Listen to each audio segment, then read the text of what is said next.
Vamos falar sobre essa variante que está se espalhando cada vez mais. Só na cidade do Rio de Janeiro, por exemplo, 45% dos novos casos são dessa cepa originária da Índia. Então a gente vai conversar agora com o epidemiologista e professor da Faculdade de Medicina da USP, Paulo Lotufo. Doutor Paulo, muito obrigado por nos atender mais uma vez. É um prazer falar com o senhor ao vivo neste sábado.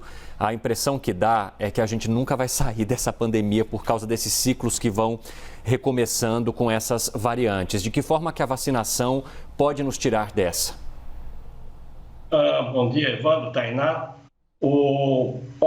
A situação que nós estamos tendo, ela é fruto da falta de governabilidade mundial desde o início.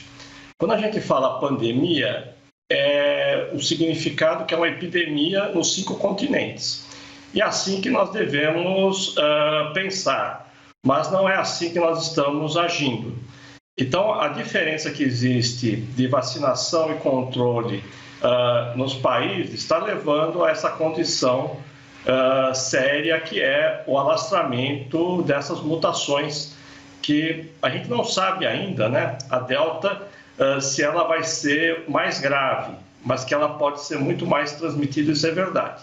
Bom, respondendo sua pergunta, Evandro, né? Nós não sabemos ainda o quanto que a vacinação está contendo a variante Delta, de uma forma mais ampla, pegando todo o espectro das vacinas utilizadas. Mas a informação que nós temos vinda dos Estados Unidos e da Europa é que existe uma proteção, sim, para os vacinados, né? Pelo menos os não vacinados são os mais atingidos.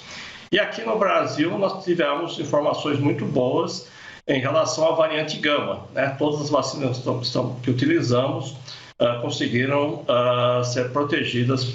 A variante Gama não conseguiu atingir, né, o grau de ataque nos vacinados pelas vacinas que nós estamos utilizando. Essa é uma esperança, Evandro, Tainá. Doutor Paulo, vamos lá, o senhor falou da dificuldade aí, ou da falta mesmo de um entendimento entre os governos para conter o avanço da variante Delta. E eu puxei por aqui nas notícias, porque bem me lembro de um anúncio que acabou não indo para frente, da possibilidade de um acordo nacional sugerido por São Paulo ao Ministério da Saúde, de implementação de barreiras sanitárias, de testes e outras medidas, logo no início, em maio, quando se detectou o primeiro caso de variante Delta aqui no país, para conter o avanço da variante no Brasil. Se essas medidas tivessem sido adotadas naquele mês, a gente teria uma situação um pouco mais favorável, um pouco mais confortável para a população brasileira? Sem dúvida. Eu sou mais radical na minha avaliação. Se em março de 2020 nós tivéssemos sido muito rigorosos na entrada de viajantes, principalmente pelos nossos aeroportos de Guarulhos, Rio de Janeiro, e também pelas viagens nacionais, nós teríamos contido em muito a pandemia, teríamos reduzido uma parte grande da transmissão. Isso não aconteceu. E quando nós fomos pensar em fazer agora em maio, houve um equívoco muito sério, né? Não só aqui no Brasil, como vinha da Índia, então você começava a se preocupar com pessoas que em voos vindos da Índia. Não existe nenhum voo direto do Brasil da Índia, né? Então, quem está vindo da Índia passa por, né, ou vem pelo Ocidente ou vai pelo Oriente, né? Então, você não consegue ter esse controle. O que fizeram também foi uma coisa de pouca aplicabilidade, né?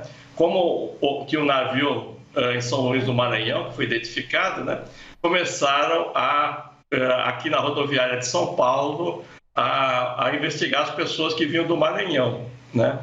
Como se as pessoas que viessem do Maranhão viessem direto, né, de São Luís para São Paulo, quer dizer, tem várias passagens, você não consegue ter esse controle. Isso devia ter sido feito, Tainá, desde o início, né? Não só o Brasil não fez, como outros países também não fizeram e fizeram de uma forma muito ruim.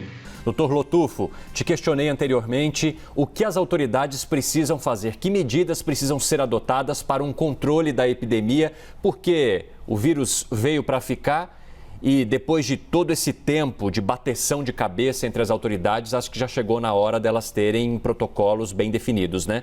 Conte pra gente, na sua opinião, quais poderiam ser esses protocolos além da vacinação. Pois é.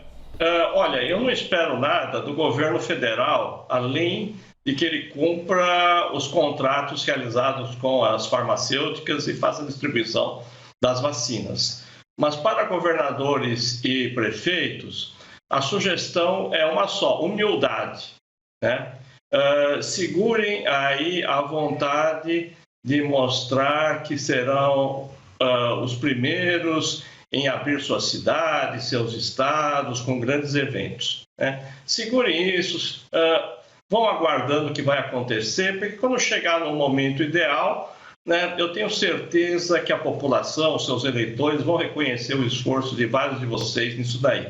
Se vocês começarem a ficar marcando shows, né, ou então ideias de um grande evento que vai ser uma reabertura, isso não funcionará, né? Muito pelo contrário, porque será um indicador, né, de que tudo está melhorando. Então tenham cautela, né? Segurem o máximo possível todas as medidas aí que vocês estão considerando que já não são mais necessárias, porque continuam sendo necessárias, né? E aproveitem esse momento para se dedicar muito ao ambiente escolar. Eu acho que essa para nós é a grande prioridade hoje, que as aulas sejam presenciais e seguras. Então, ao invés de ficar gastando tempo e dinheiro, né, programando shows aí em setembro, como foi feito por um prefeito, seria muito interessante que se trabalhasse o ambiente escolar. Tem muita coisa a ser mudada nas escolas, né, que já precisavam ter sido feitas já na época da H1N1, quando nós detectamos que os ambientes escolares não eram os mais saudáveis, né? Seja escolas públicas, seja escolas privadas. Doutor, rapidamente, o senhor acredita então que essas medidas de já se reabrir tudo logo depois que terminar a vacinação apenas com a primeira dose, pode ser uma espécie de queimar a largada num momento em que a gente está quase vencendo essa pandemia? Olha, ótima metáfora olímpica para o momento, eu acho que é isso mesmo, né? Veja só, as bulas de todas as receitas que foram aprovadas aqui na Anvisa falam, menos uma, né, que é da Janssen, 2 doses, 14 dias após a segunda dose, a eficácia vacinal, né? Foi isso que os fabricantes estão prometendo, né? E nós estamos inventando uma história de que basta uma dose. Os estudos que mostraram que a Coronavac é bastante efetiva, ela trabalhou com as pessoas 14 dias após a segunda dose, né? Eu acho que isso é uma coisa muito importante, né? Não adianta ficar falando que nós estamos com quase 90% em alguns lugares com as pessoas com a primeira dose, mas nós precisamos da segunda e 14 dias depois da segunda, né? É isso que está recomendado pelos fabricantes. Vamos chamar para essa conversa também o nosso âncora em Brasília, o Kenzo Matida, que tem pergunta também, doutor Paulo Lotufo. Kenzo, é com você agora. Obrigado, Tainá. Doutor Lotufo, eu gostaria de saber quais são os riscos que o Brasil tem de enfrentar o que os Estados Unidos, por exemplo, está enfrentando. A gente viu ali que os Estados Unidos chegou a retirar o uso de máscara em locais abertos, agora voltou com essa orientação de novo para os americanos, exatamente por conta dessa variante Delta ali, e muita gente, infelizmente, nos Estados Unidos não aderiu ali à vacinação como o governo americano esperava que isso acontecesse. Quais os riscos dessa variante gerar o mesmo problema aqui no Brasil? Se há esses riscos, e se há esses riscos, o que nós devemos fazer para que isso sirva de lição e que a gente faça melhor todo esse trabalho aqui de imunização dentro do nosso país, doutor? Kenzo, bom dia. Ótima pergunta, né? E, aliás, uma pergunta muito fascinante para nós epidemiologistas estudarmos, né? Porque aqui o nosso problema é a falta de vacina e a capacidade de vacinar a todos. Lá sobram vacinas. tem vacinas sendo vencidas, não utilizadas. O problema é que o movimento anti-vacina lá se tornou muito forte, né? Se tornou não, é forte há muito tempo, ao contrário do que existe no Brasil. E se ele fosse forte, generalizado, seria menos pior do que agora, porque nós estamos tendo locais, né, como é o Michigan, Missouri, todo o Sul, onde você tem menos da metade dos vacinados que tem na região nordeste dos Estados Unidos. O que isso daí leva a que a chance de disseminação, não só da variante Delta, como da criação de uma outra variante, né, seja maior ainda. Eu tenho muito mais medo do que se passa nos Estados Unidos hoje, né, por incrível que pareça, do que a situação brasileira. Porque eu vejo que nós temos um governo muito ruim, mas nós temos um povo muito bom, né, que de certa forma tenta fazer o máximo possível para conter os efeitos da pandemia, né, e uma delas está sendo a procura, a vacinação, né, não existe a famosa hesitação vacinal, ela é mínima no país, né? Eu acho que esse é um ponto muito importante.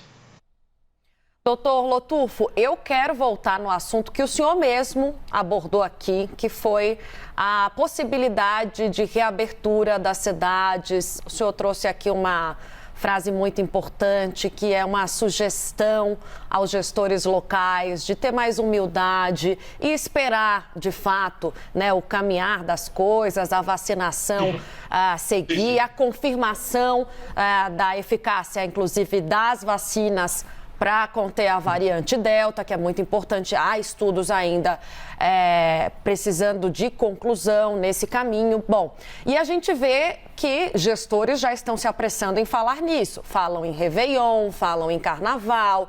Isso gera uma expectativa e já até um planejamento na população. Claro. Qual é o risco de, num momento como esse, a gente ter eventos que geram tanta aglomeração? E aí eu cito só esses dois, é claro que outros eventos também estão sendo discutidos, mas Réveillon e Carnaval a gente sabe que são festas que o povo brasileiro tende a aderir, que o povo brasileiro gosta de participar e que gera muita aglomeração.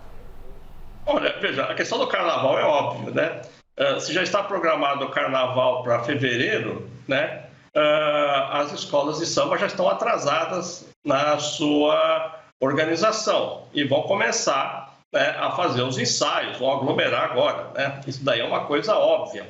Mas para a população em geral, quando você fala que vai ter, o Réveillon vai ser aberto, isso aqui lá, há uma indicação de que tudo já se foi, né? Quando na verdade não se foi. O que acontece com os governantes é que eles precisam ter, né, aquilo que poucos têm, que é o espírito estadista.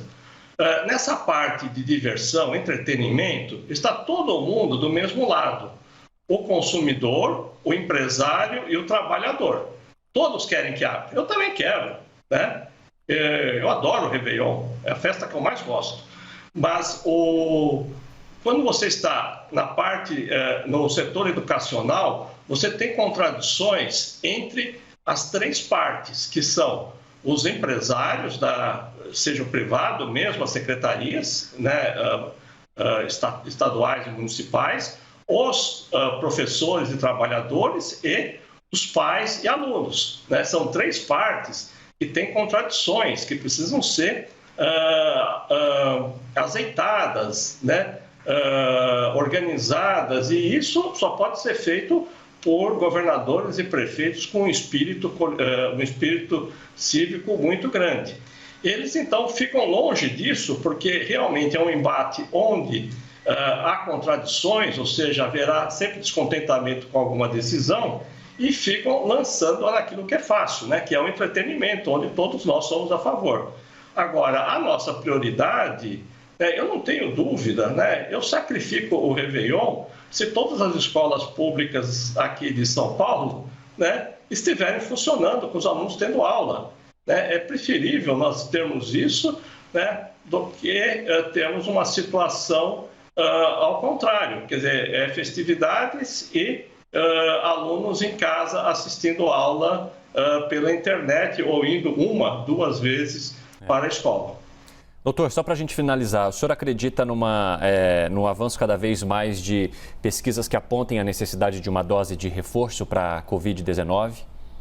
Olha, eu acho que isso nós temos que... Pesquisas eu apoio integralmente, mas eu acho que toda a prioridade, né, nós devemos pensar o tempo inteiro em zerar o déficit vacinal no país. Nós temos, na cidade de São Paulo, Evandro, nós temos uma diferença muito grande e paradoxal. Os moradores das regiões mais centrais, aqui a região oeste, por exemplo, onde eu moro, onde o número de casos foi pequeno, tem uma cobertura vacinal excelente. Né? Às 6 horas da manhã, a unidade básica de saúde aqui tem uma fila do quarteirão inteiro, todos os jovens estão lá. Mas na região periférica de São Paulo, eu pego aí um local onde eu acompanho, que é Sapopemba, na Zona Leste, né? Onde tem muitos casos, né? E a cobertura vacinal está baixa. Por quê? As pessoas saem cedo de casa para trabalhar e estão trabalhando, voltam tarde. Voltam à noite. Né? Voltam à noite, né? Domingo não tem vacinação. Né? Então, nós teríamos que ter ações específicas nesses bairros para essas populações, né, que estão sofrendo muito mais o impacto da doença e que precisam ser vacinadas.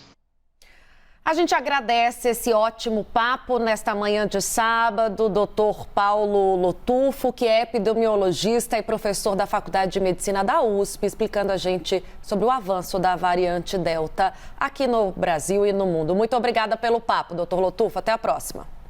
Bom dia.